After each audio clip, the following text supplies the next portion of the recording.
Okay, in 7.3c, we're going to learn the box method, which will be a second method for multiplying binomials together. Okay, before we do the box method, I'm going to remind you of the method we used in the last class. And we're going to simplify these expressions by using the distributive property, if you recall. Now, if I start in the first parentheses, I take the x, and I distribute it to both terms in the second parentheses. So x times x is x squared. X times positive 3 is positive 3x. Then I take the next term in the first parentheses, which is a negative 7, and I distribute that, so that's negative 7x. Negative 7 times 3 is negative 21. And then if there are like terms, I do combine them. So the x squared is okay, but the 3x minus 7x is going to be negative 4x. And I'll bring down the minus 21. And then this is my answer in standard form. We're going to go ahead and do the next one just for practice. Distribute the 5x. So 5x times 2x is 5 times 2 is 10. X times x is x squared. 5x times 4 is 20x. And then positive 1 times 2x is positive 2x. And positive 1 times 4 is positive 4. Okay, let me bring down the 10x squared. 20x plus 2x is 22x. And then the positive 4 has no like term, so this is my final answer. It's in standard form, which is nice, even though it didn't tell me I had to have it in standard form. Okay, now the method we're going to use today is called the box method. It helps people organize their terms, and it sometimes helps people keep track of their signs. After we've learned both methods, you can decide which way you prefer, and you can do it the way you prefer. Okay, this is a box here. To find the area of a box, we do the base times the height, or the length times the width, or something like that. But I'm doing x plus 2 times x plus 7. So I'm going to line the x plus 2 along either this side or this side of the box. It makes no difference. Okay, so I'm going to put an x here, and it's a positive 2 over here. I'm multiplying x plus 2 times x plus 7. So I'm going to put that along here. I'm going to put the x in the first box and the positive 7 in the next box. Now I'm going to multiply this times this to get the answer to go here. If I do x times x, I get x to the second. And I know it looks weird, you'll get used to it. Okay, now to figure out what goes in this box, I do this times this. So positive 2 times x is positive 2x. And you don't have to put the positive, but it helps me with the next step. Okay, if I want to figure out what goes in this box, this is this times this. So x times positive 7 is positive 7x.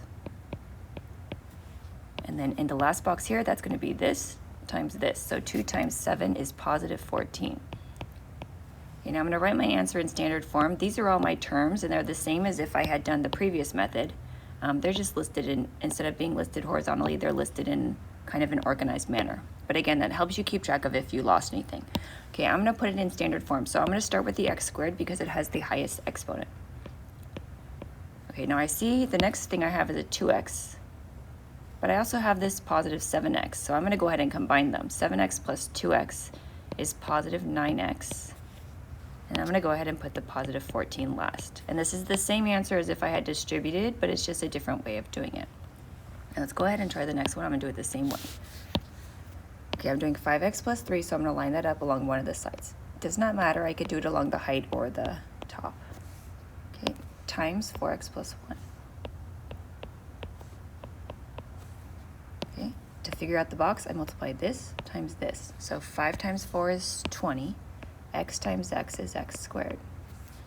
Over here, 4x times 3 is 12x. I like to put the positive 12x to keep track of my signs, but you could just put 12x. Here, positive 1 times 5x is positive 5x. In the last box, 3 times 1, which is positive 3. Same terms as if I had done distributive property, just organized differently. Okay, I'm going to bring down the highest degree, which is the 20x squared. Okay, I can see that I have a positive 12x plus 5x, which is positive 17x. And if I bring down the positive 3, that's my answer.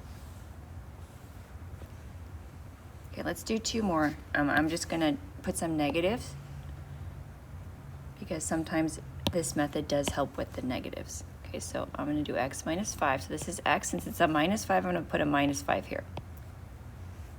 I'm going to multiply it by x minus 11. This is an x. This is a minus 11. and keep its sign. The great part about this is it keeps your signs a little safer. In this box, x times x is x squared. In this box, negative 5 times x is negative 5x. In this box, negative 11 times x is negative 11x. In this box, negative 5 times negative 11, a negative times a negative is a positive, so this will be positive 55. And let me write my answer in standard form. So the x squared is the highest degree. I have a minus 5x and a minus 11x, so it's going to become more minus 11, 12, 13, 14, 15, 16x. And I'll bring down the positive 55.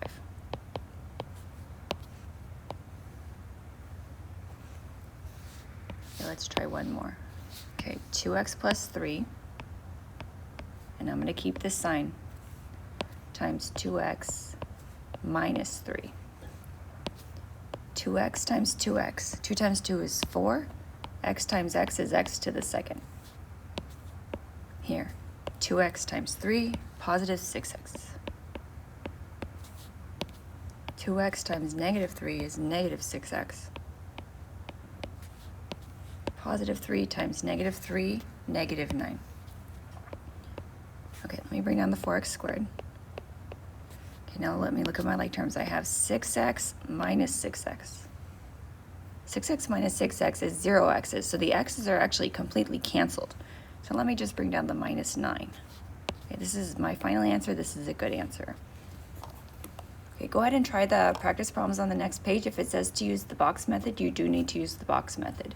If it says any method, you can use the distributive property or the box method, depending on which way you prefer. When you're done, check the answers with those on the calendar.